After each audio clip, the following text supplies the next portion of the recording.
പത്രക്കാരുണ്ടല്ലോ.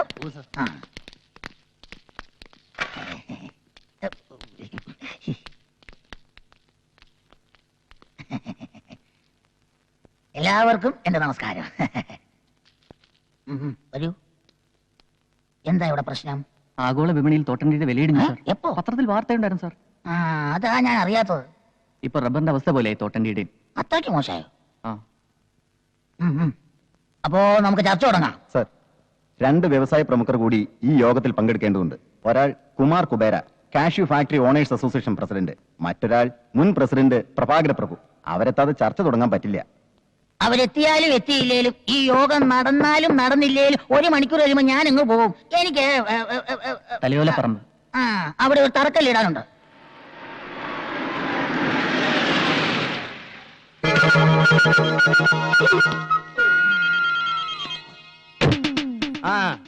ശരി ശരി, ഒരറുമ്പാതമില്ലാത്ത ഇടപാട്. നീ ഫോൺ പോയി. എന്താ മിസ്റ്റർ കുബേര ഇത്ര ലേറ്റ് ആയത്? സ്വപ്പം താമസിച്ചു, അതുകൊണ്ടാണ് ലേറ്റ് ആയത്. മന്ത്രി വരെ കാത്തിരിക്കുക.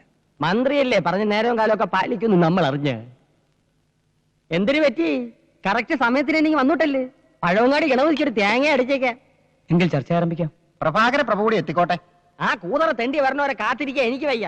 പ്രഭാകര പ്രഭു പണ്ട് ബസ് സ്റ്റാൻഡിൽ അണ്ടിപ്പരിപ്പേ എന്ന് പറഞ്ഞ് കശുവണ്ടി വിട്ടോണ്ടിരുന്ന സമയത്ത് അവന്റെ പേരിന്റെ കൂടെ പ്രഭു എന്നില്ലായിരുന്നു, വെറും പ്രഭാകരൻ എന്നായിരുന്നു. വാ, ശരി തന്നെടേ.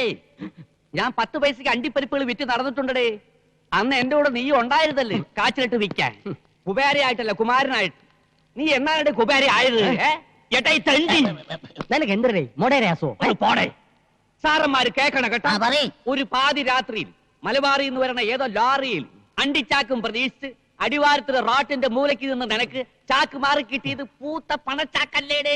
അന്ന് മുതലേ നീ കുബേരയായത്. അത് പാതി നക്കാൻ നിനക്കും തന്നില്ലൂടെ? അന്ന് മുതലല്ലേ നീ പ്രഭുവായത്? തെണ്ടിത്തരം പറഞ്ഞേ. നീ പോക്കരത്തരം പറഞ്ഞ ഞാൻ തെണ്ടിത്തരം പറയും. നിനക്കെന്നെ അറിഞ്ഞൂടാ, നീ കൂടുതൽ ആളാവല് കേട്ടാ. അയ്യോ, ഇത് അസംബ്ലിയേക്കാൾ മോശമായല്ലോ.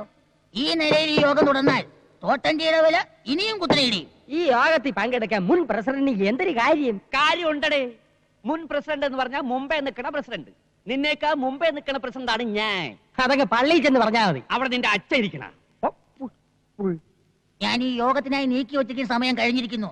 യോഗം പിരിച്ചുവിട്ടിരിക്കുന്നു. പാടോ. മന്ത്രി പോകുന്നു. വോട്ട്. അയാൾക്ക് ഇപ്പൊ അണ്ടിയുടെ വില കൂടിയാലെന്തരും കുറഞ്ഞാലെന്തരും 5 വർഷം പിടിച്ച് തൂങ്ങണം. അത്രയല്ലേ ഉള്ളൂ. നമുക്ക് ചർച്ചകൾ തുടരാൻ നിന്റെ മറ്റവൻ വരും. എനിക്ക് സമയമില്ല. എന്റെ മോളെ പെണ്ണ് കാണാൻ ഒരു IAS പറഞ്ഞു.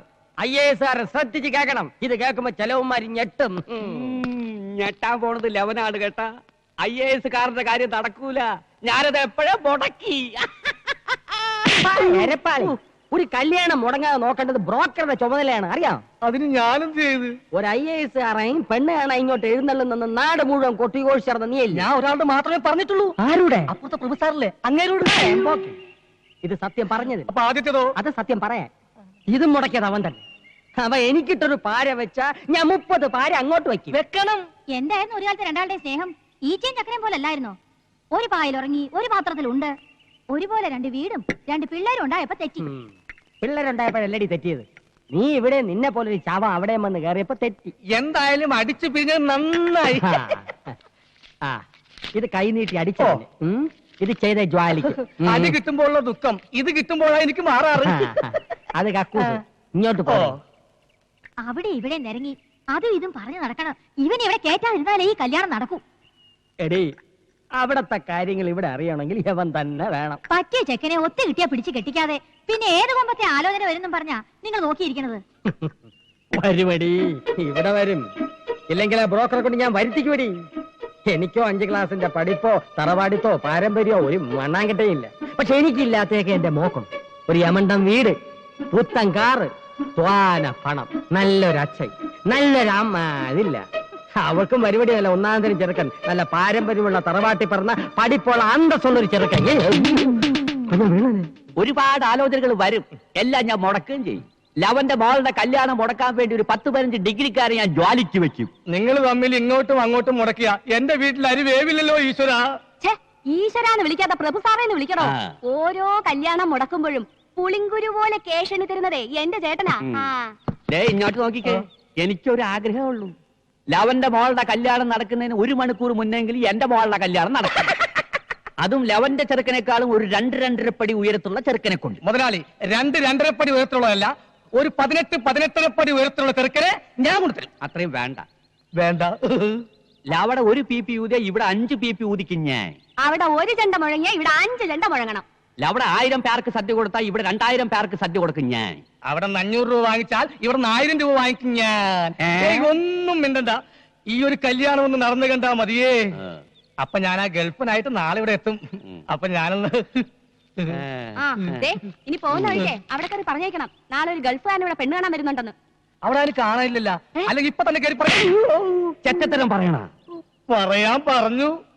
പറയണമെന്ന് പറഞ്ഞാൽ പറയരുത്, പറയണ്ടെന്ന് പറഞ്ഞാൽ പറയണം. മനസ്സിലായ? മനസ്സിലായില്ല. അപ്പൊ ഞാൻ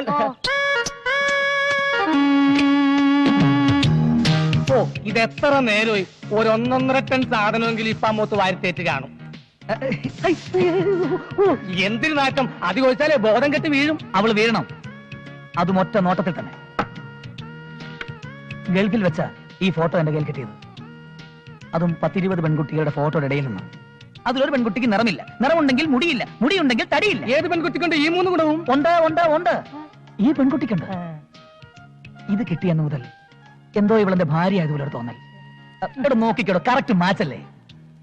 ഞാൻ തീരുമാനിച്ചോ മനോഹര, ആദ്യം പെണ്ണ് കാണുക, പിന്നെ ഡേറ്റ് ഫിക്സ് ചെയ്യുക, പിന്നെ കല്യാണം കഴിക്കുക.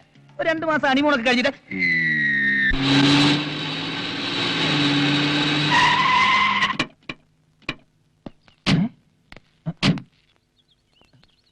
നമ്മൾ വന്ന് വെറുതെ തോന്നുന്നു. ഇതാ എഴുതി വെച്ചിരിക്കണ്ടല്ലേ, പ്രഭു ഇല്ലാന്ന്. അയ്യോ, ഇത് ആ പ്രഭു ഇല്ലെന്നല്ല, ഇത് പ്രഭുവില്ല, വീട്ടുപേര്.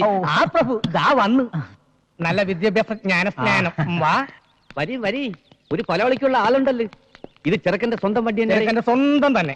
എങ്കിൽ അകത്താട്ട് വരി, വരി, വരി. വരി വരി.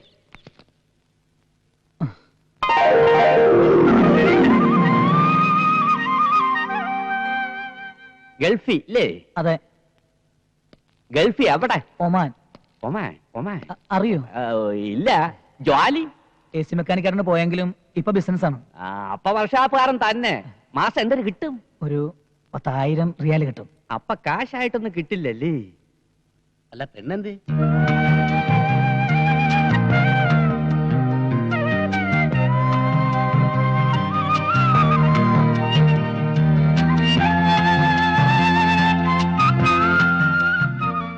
എത്ര വരെ പഠിച്ച്? SSLC. അയ്യേ, PA പോലും ഇല്ലല്ലേ? സാറിനേക്കാൾ 6 ക്ലാസ് കൂടുതലുണ്ട്. അല്ല, പോളിടെക്നിക്ക് ചേർന്ന് ഡിപ്ലോമ എടുത്തിരുന്നു. ടിപ്പമാ. അല്ല പെണ്ണിനെ കണ്ടില്ല.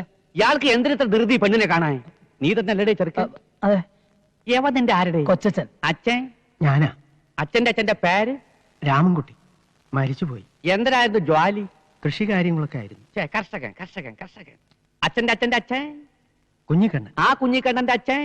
അത് ഓർമ്മയില്ലല്ലേ? അല്ല, അതിലെന്താ ഇത്ര പ്രസക്തി? അത് തറവാടിത്തം അറിയാവല്ലേ. പാരമ്പര്യമുള്ളവരാണെങ്കിൽ എത്ര തലമുറ കഴിഞ്ഞാലും മുൻ തലമുറക്കാരുടെ പേര് പറയും.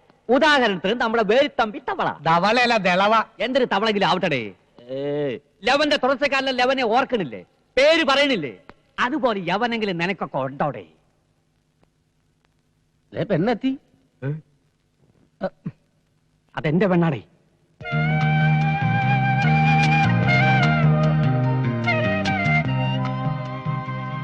ഇനി ഇവർക്ക് വല്ലതും സംസാരിക്കാനുണ്ടെങ്കിലാവാം. അകത്തേക്ക് ചെല്ലടാ. അകത്താട്ട് കാറിലും പറയലൊക്കെ കല്യാണം കഴിയുമെങ്കിൽ. അല്ല, പരസ്പരം ഇഷ്ടപ്പെട്ട സ്ഥിതിക്ക്. യാവന് ഇഷ്ടപ്പെട്ട്, പെണ്ണിന്റെ തന്തയ്ക്ക് ഇഷ്ടപ്പെട്ടില്ല പൂപ്പ. ഞങ്ങൾക്ക് വേണ്ടത് നല്ല 1-ാം തരം തറവാടുകളാണ് കേട്ടാ. നിനക്കൊന്നും അത് ഇല്ലല്ലേ? ഞങ്ങളുടെ തറവാടത്തെ കുറിച്ച് പറയാൻ നിങ്ങൾ ആരാ? നിങ്ങളുടെ തറവാടത്തെ എന്താണെന്ന് ഈ നാട്ടിലുള്ള എല്ലാവർക്കും അറിയാം. എന്റെ തറവാടുത്തം പറയാം. നീ ആരുടെ? കാലി പോടിയകത്ത്. കുറച്ചുകൂടി സൗമ്യമായി സംസാരിക്കണം. അതെ, ഞാനത് പറഞ്ഞു വരായിരുന്നു. കണ്ണി കണ്ട ചണ്ടികൾക്ക് പെണ്ണാലോചിക്കാനുള്ള അല്ല എന്റെ വീട്. ഗൾഫിൽ പോയി പൊരിവെയിലത്ത് പണിയെടുത്ത് കാശുണ്ടാക്കി നിന്നെ ഓർത്ത് അച്ഛൻ അഭിമാനമുണ്ട്.